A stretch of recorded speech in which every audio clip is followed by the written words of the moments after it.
So one of my members is having issues trying to rejoin the team. He left for a while because he couldn't compete in an event.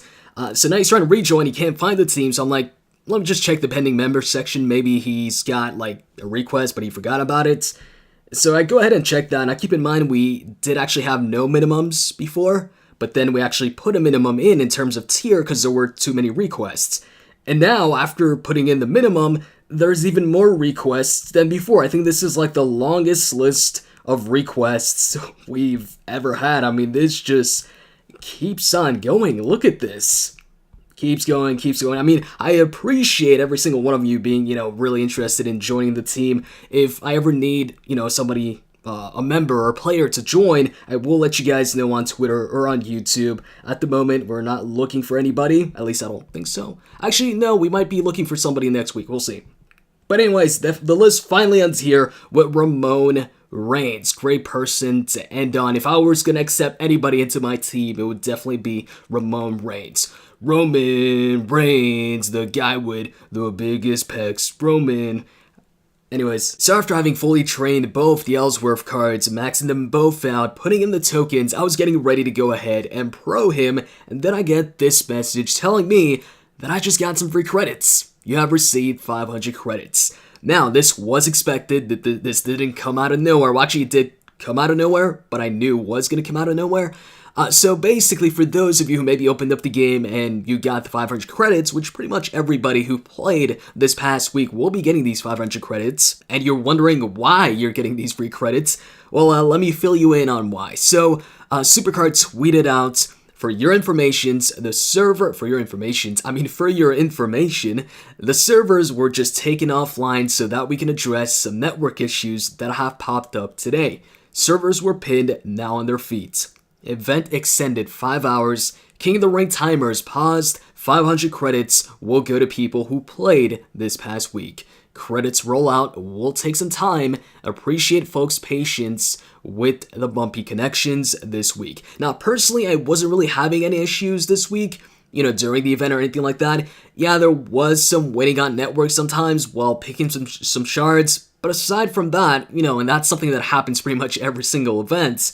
Aside from that, I personally wasn't experiencing any issues, but it's cool to see that, everybody that actually played will be getting some free credits, 500 credits. That's actually more than the usual. I feel like the standard is 300. They've given out 300 a bunch of times. I'm not sure if they've ever given out, just in general, 500 to just everybody who's played. So that's pretty cool. You can't really complain. Free credits. I'm cool with it, and it's also at a good time. This is good timing because the first WrestleMania 33 event is not a Team Ring Domination, but it's actually a Team Road to Glory. So the cycle continues because the last event, or the last team event we had, was Team Ring Domination. But because we just got a new tier and then we got a week where we did not get a team event at all, we were thinking that maybe we'd get a Team Ring Domination to start the tier, just like they start the single events with Ring Domination. But no, it's Team Road to Glory. So there's probably going to be a wall for a lot of the teams. And so these credits could be very useful if you want to use them to go ahead and help you out, go past that wall in the Team Road to Glory event, which, by the way, is for Ty Dillinger, which I was going to say was really random, because it's not like Ty Dillinger is doing anything big right now. It's not like he just made his debut on the main roster or anything. But then I got to thinking about the past team event cards, and most of them are just random. It's not like the single events where you can actually predict who it's going to be sometimes, which, by the way, speaking of that, it seems like I was one of the few that just didn't see Shawn Michaels coming as the first WrestleMania 33 card. People in the comments section were like, well, he's Mr. WrestleMania, it's WrestleMania time, this is the WrestleMania 33 tier. Then I was like, you know what, that actually makes sense. At the time, I was only thinking about the current superstars and who was trending. And the person that's really trending right now that's not part of the current roster is Kurt Angle because of his Hall of Fame induction.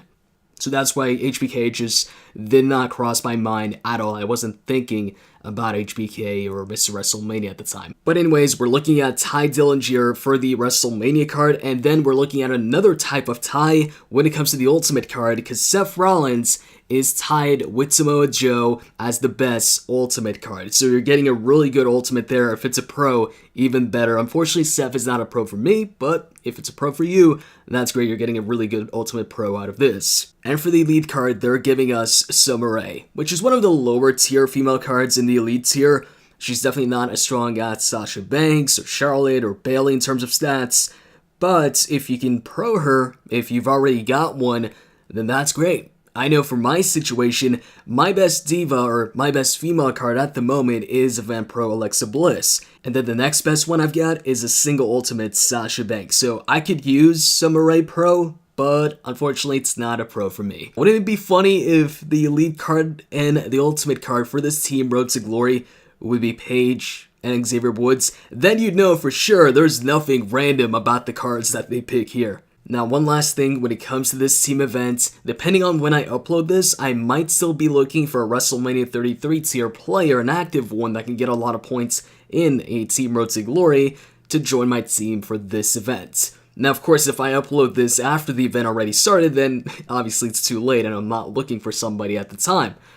So if you guys are WrestleMania 33 or above, you can go ahead and tweet me on Twitter. My Twitter is the same thing. It's the same username as my YouTube. The exact same, so it's easy to find. Anyways, setting this Supercard talk aside here for a couple of minutes, I wanted to do something new for this video and go over a news story that just popped up. And this is something I might do in the future. Let me know what you think about it. If you'd like to see me talk about recent news stories in these Supercard videos, like maybe a small segment of the videos where I would talk about them, I'd like to see your feedback. So, this just got posted up about an hour ago or so at the time I'm recording this. And this comes from Ryback, where in his podcast, he claims that he was the one to come up with the Shield triple powerbomb. So he said, they needed a move, I remember, to put me down early on. I think it was that first pay-per-view before in Indianapolis. The triple threat match with me, John Cena, and CM Punk. I had been powerbombing a lot of guys up until that point in different variations of powerbombs. And I said to them, why don't you do a triple powerbomb? Because they wanted a move they all three could do. And then he goes on, to say that he regrets coming up with the move for them because he got triple powerbomb more than anybody else. Which is probably true because he did feud against them for a good while. But anyways, what I wanted to ask you guys here is, what do you guys think of Ryback's recent claims? Do you believe the guy or do you not believe the guy? Because recently, Ryback's, well, not just recently, for a while now, he's been getting a lot of backlash because ever since getting released from the WWE, he's been talking about the WWE a lot. And not really in a positive fashion. He's been making a lot of claims. Prior to this one, he claimed that the WWE, or he thinks that the WWE brought in Goldberg or brought Goldberg back just to spite Ryback. Because as you know, when Ryback was in the WWE, he was pretty much teasing towards a Goldberg match. You saw him use moves of Goldberg, using the jackhammer and all that. It seemed like, he was trying to get a match against Goldberg at WrestleMania. Obviously, that did not happen. And now he thinks that they brought him back just to spite him. But the thing is, Goldberg's situation is pretty much the exact same situation as Sting's situation. He was in the video game, and then they brought him back. Goldberg was in the video game, and then they brought him back. I don't see... I just can't see it. Them bringing Goldberg back just as... I don't see... Here's the thing. This isn't a shot against Ryback or anything like that. But is Ryback really, that big of a concern to the WWE to bring somebody back just to spite him? I don't think so. So as far as him thinking that, I can't agree with that. I just don't see it. Maybe if it was... maybe if it was something involving CM Punk. If they somehow brought back Austin to have one last match against somebody and it's not against CM Punk, then, maybe if CM Punk said, hey, they brought Austin back just to spite me, if they bring back Austin and he faces off against somebody else who's straight edge, then I'd be like, yeah, okay, I can see your point here, but as far as this goes, I think that's a bit of a stretch. Now, on top of that, he also claimed at some point that he was supposed to squash AJ Styles, I believe at WrestleMania. Now, actually, don't see why this wouldn't be true, but basically made a lot of claims, and because of that, now people are saying that this is also bullshit, and Ryback is pretty much at this point in time becoming a meme, where it's like Ryback created everything. Like, these podcasts have done Ryback no favors for the internet fans, because now they're just making fun of the guy, claiming that next time he's gonna claim he, made up WrestleMania. He was the one to create WrestleMania. He was the one to create this and that, sliced bread. Here's the thing. I actually think this could be true.